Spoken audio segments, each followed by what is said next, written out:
There's no one in the house but a Chinaman, and you need fear no trouble from him. He continued with a slight inflation of the chest that imperiled the security of his button, I will see that you are protected in the removal of your property. Well, I'm sure it's very kind of you, and so disinterested, simpered the lady as they walked along. It's so pleasant to meet someone who has soul, someone to sympathize with in a community so hardened and heartless as this. And Mrs. Tretherick cast down her eyes, but not until they wrought their perfect and accepted work upon her companion. Yes, certainly, of course, said the colonel, glancing nervously up and down the street. Yes, certainly. Perceiving, however, that there was no one in sight or hearing, he proceeded at once to inform Mrs. Tretherick that the great trouble of his life, in fact, had been the possession of too much soul. That many women, as a gentleman, she would excuse him, of course, from mentioning names, but many beautiful women had often sought his society, but being deficient, madam, absolutely deficient in this quality, he could not reciprocate. But when two natures, thoroughly in sympathy, despising alike the sordid trammels of a low and vulgar community, and the conventional restraints of a hypocritical society, when two souls, in perfect accord, met and mingled in poetical union, then— But here the colonel's speech, which had been remarkable for a certain whiskey-and-watery fluency, grew husky, almost inaudible, and decidedly incoherent.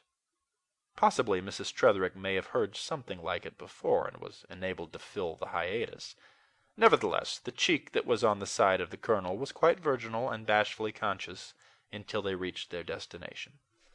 It was a pretty little cottage, quite fresh and warm with paint, very pleasantly relieved against a platoon of pines, some of whose foremost files had been displaced to give freedom to the fenced enclosure in which it sat. In the vivid sunlight and perfect silence, it had a new, uninhabited look, as if the carpenters and painters had just left it.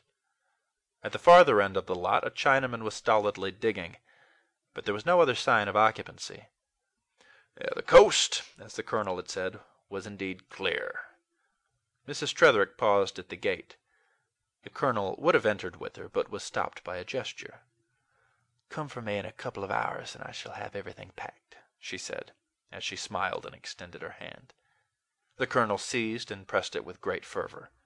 Perhaps the pressure was slightly returned, for the gallant colonel was impelled to inflate his chest and trip away as smartly as his stubby-toed, high-heeled boots would permit. When he had gone, Mrs. Tretherick opened the door, listened a moment in the deserted hall, and then ran quickly upstairs to what had been her bedroom. Everything there was unchanged as on the night she left it. On the dressing-table stood her band-box, as she remembered to have left it when she took off her bonnet. On the mantel lay the other gloves she had forgotten in her flight. The two lower drawers of the bureau were half open, she had forgotten to shut them, and on its marble top lay her shawl-pin and a soiled cuff. What other recollections came upon her, I know not, but she suddenly grew quite white, shivered, and listened with a beating heart and her hand upon the door. Then she stepped to the mirror, and half fearfully, half curiously, parted with her fingers the braids of her blonde hair above her little pink ear, until she came upon an ugly, half-healed scar. She gazed at this, moving her pretty head up and down to get a better light upon it, until the slight cast in her velvety eyes became very strongly marked indeed. Then she turned away with a light, reckless, foolish laugh, and ran to the closet where hung her precious dresses. These she inspected nervously, and missing suddenly a favorite black silk from its accustomed peg, for a moment thought she should have fainted, but discovering it the next instant lying upon a trunk where she had thrown it, a feeling of thankfulness to a superior being who protects the friendless, for the first time sincerely thrilled her. Then, albeit she was hurried for time, she could not resist trying the effect of a certain lavender neck-ribbon upon the dress she was then wearing before the mirror. And then suddenly she became aware of a child's voice close beside her, and she stopped. And then the child's voice repeated, "Is it Mamma?" Mrs. Tretherick faced quickly about. Standing in the doorway was a little girl of 6 or 7. Her dress had been originally fine, but was torn and dirty, and her hair, which was a very violent red, was tumbled serio-comically about her forehead. For all this, she was a picturesque little thing, even through whose childish timidity there was a certain self-sustained air which is apt to come upon children who are left much to themselves. She was holding under her arm a rag doll, apparently of her own workmanship, and nearly as large as herself, a doll with a cylindrical head and features roughly indicated with charcoal.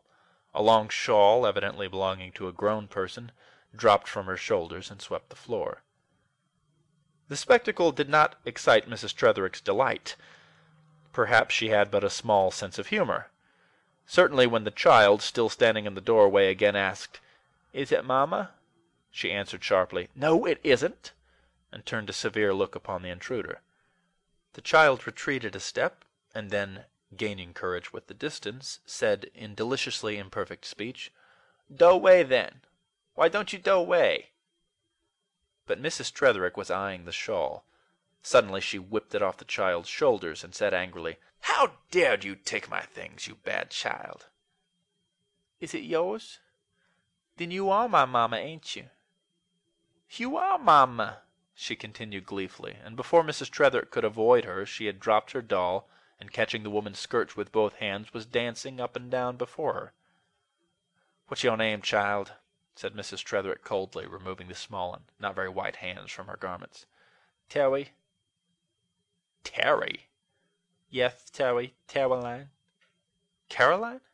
"Yes, Caroline Tretherick." "Whose child are you?" demanded Mrs. Tretherick, still more coldly, to keep down a rising fear. "Why, yours," said the little creature with a laugh. "I'm your little girl. You're my mamma, my new mamma. Don't you know my old mamma's going away, never to turn back any more? I don't live with my old mamma now. I live with you and Papa." "How long have you been here?" asked Mrs. Tretherick snappishly. "I think it's 3 days," said Carrie reflectively. "You think? Don't you know?" sneered Mrs. Tretherick. "Then where did you come from?" Carrie's lip began to work under this sharp cross-examination. With a great effort and a small gulp, she got the better of it, and answered, "Papa. Papa fetched me from Miss Simmons from Sacramento last week." "Last week?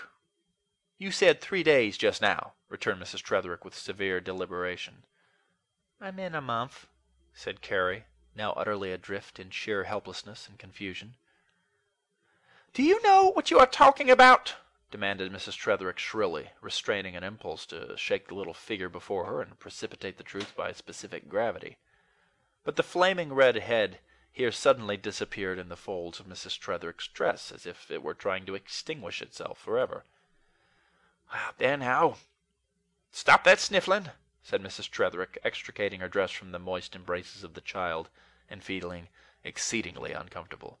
"Wipe your face now, and run away, and don't bother. Stop," she continued, as Carrie moved away. "Where's your papa?" "He's down away too. He's sick. He's been down," she hesitated, 2-3 days. "Who takes care of you, child?" said Mrs. Tretherick, eyeing her curiously. "John the Chinaman. I dresses myself. John cooks and makes the beds." "Well, now, run away and behave yourself, and don't bother me any more," said Mrs. Tretherick, remembering the object of her visit. "Stop! Where are you going?" she added as the child began to descend the stairs, dragging the long doll after her by one helpless leg. "Going upstairs to play and be good, and no bother Mama." "I ain't your mamma!" shouted Mrs. Tretherick, and then she swiftly re-entered her bedroom and slammed the door. Once inside, she drew forth a large trunk from the closet, and set to work with querulous and fretful haste to pack her wardrobe. She tore her best dress in taking it from the hook on which it hung. She scratched her soft hands twice with an ambushed pin. All the while, she kept up an indignant commentary on the events of the past few moments. She said to herself she saw it all. Tretherick had sent for this child of his first wife, this child of whose existence he had never seemed to care, just to insult her, to fill her place. Doubtless the first wife herself would follow soon, or perhaps there would be a third. Red hair, not auburn, but red, Of course